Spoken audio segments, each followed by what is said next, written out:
Роман, понял ваши мысли, просто у нас 2 минуты остается до конца. Я хочу спросить про Крым, конечно же.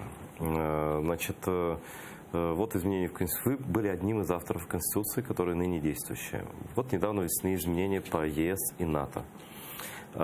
Президент многократно говорил о необходимости изменения статуса Крыма и переформатирования на крымско-татарскую автономию в составе Украины с тем, что она будет основана на правах коренного народа Украины, крымско-татаров, находящихся тем более сейчас в оккупации. Вот насколько это своевременно сейчас, на ваш взгляд, и у нас там 1,5 минути на те, щоб ви свою думку...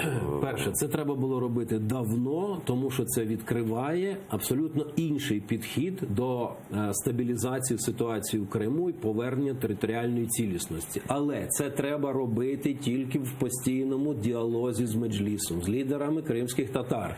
Бо тут питання здатності їх на сьогоднішній день повести за собою людей. Отут це ключова проблема. Тобто, але Україна має зробити свої кроки. Які це кроки? Внести зміни в Конституцію. Так у нас нет проблем з підтримкою цієї ідеї серед людей, я вас уверяю. Далі почати створення уряду, парламенту Криму, органів влади. І ці органи влади повинні діяти. Вони можуть бути розміщені в Києві, в Херсоні, в Миколаєві, де завгодно. Але кримський уряд має почати працювати. І це має бути спрямовано на реалізацію прав не корінної, а титульної нації. Айдар, титульна нація. На території України є 2 титульні нації. Це українці і кримські. Все-таки, мне кажется, более точная формулировка титульной нации украинцы, а коренной народ Украины. Ладно, давайте... Но это не имеет особого значения. Мы оба коренные народы Украины, там, в целом, да? Але це дуже важливо, тому що це і з точки зору загальної декларації прав.